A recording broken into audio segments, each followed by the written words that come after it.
Blessed be all of my soul family and allies and beloveds out there.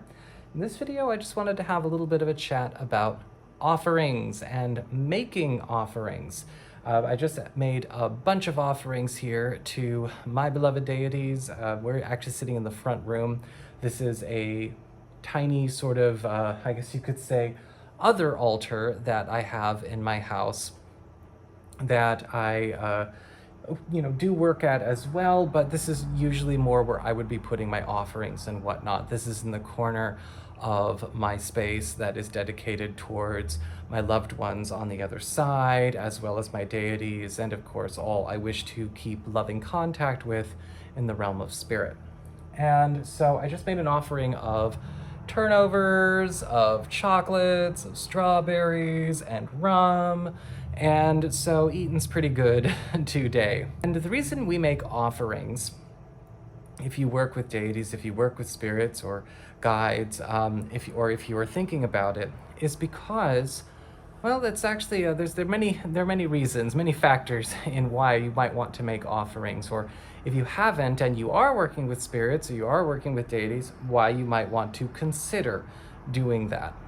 So the first such reason is, one, it's just a way to express gratitude and to strengthen the relationship that you have with them. I've been working with these spirits for a very long time. You know, they are family to me, and they also have done a lot with and for me. And so I want to make sure that I'm not just always on the take. You know, I don't want to be like, oh, I need so much energy and so much this and so much help, and I can't and I won't and I blah, blah, blah. I don't want to do that. So making offerings expresses not only gratitude, but also keeps, a fairer balance. And you can make offerings in all kinds of different ways. Of course, here I'm making offerings of food and candy and alcohol and sweets and fruits. But you can also make offerings by running errands. You can make offerings by asking for missions that they would like you to do if there is a task, and sometimes they're kind of funny tasks, like go plant a crystal over here in this park for this reason, or go scatter some salt over here, go leave a handful of oats over here, go sprinkle some tobacco under this tree. There are all kinds of things that you might be asked to do, or maybe even help out people that they care about, helping out people that also work with and are connected to those spirits. I've had that happen a lot, over the course of my time working with these guys. Bridget will sometimes send me people that are also her people, just like me, to do readings for, or to do spells for.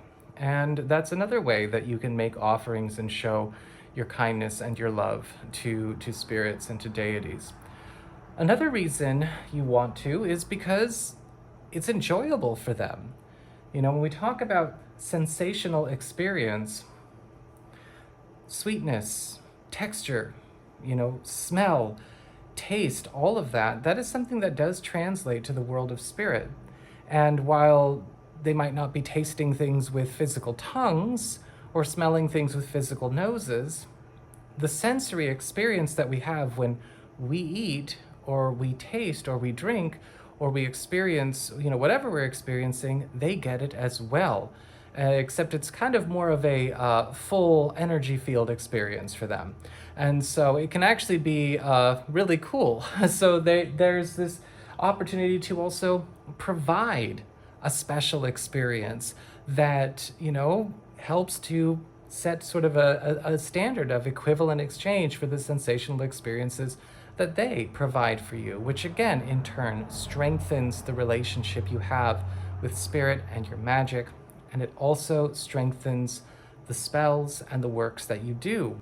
Remember, when we are asking for things, right, where we're maybe calling on help with a spell, or we are invoking, or we are raising energy, and we are working with spirits, they are providing their own energy. They are sharing, they are coming in and taking part in the experience.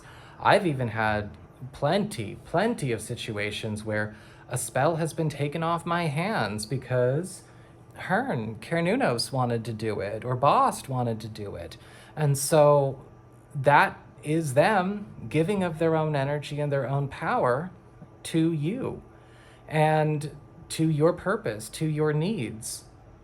And when you provide food or offerings, things that supply energy, there's a lot of energy, a lot of potential energy, packed into all of these things.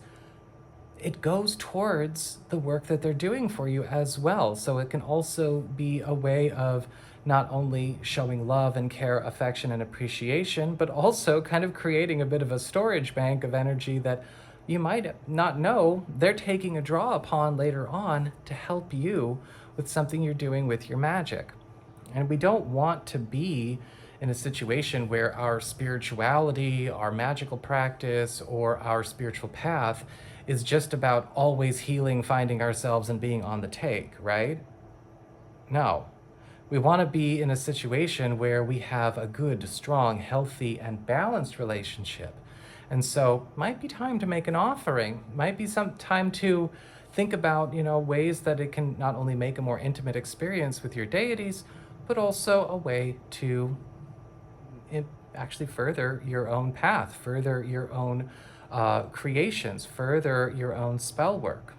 And sometimes it's time for that. Now, for me, I don't tend to make offerings every time that I do a spell or every time I do something. I am very spiritually active, right? As a professional reader, I am constantly doing readings. I am constantly doing energy work. I'm constantly doing spells.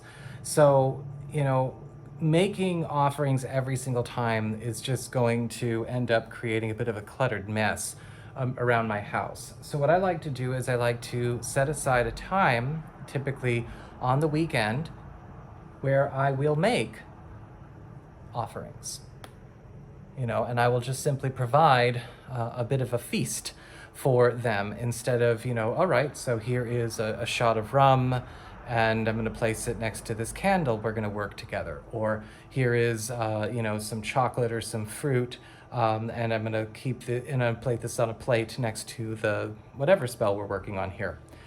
Depending on your practice and what you like to do, you might want to set up a regular time to make offerings, or at least to make offerings, once a month or during a moon phase that you feel is appropriate. Or you can do an offering whenever you feel it's time, like you kind of know, like, it's been a while, it's been a minute since I've actually made a real offering.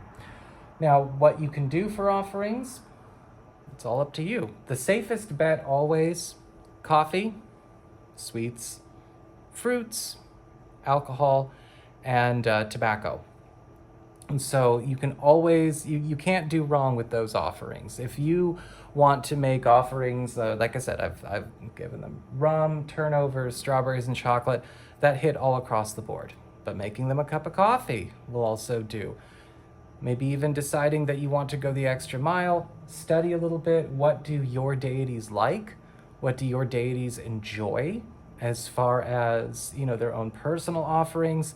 That can also make a big difference. Offerings can also be deeds. Offerings can also be occasions. It all depends on how you want to bring that forward. And just something to think about here, as you go forward on your path. So that is what I've got for you all. I hope you found this helpful. And if you did, don't forget my name is Nico, son of Celine of Integrative Mysticism.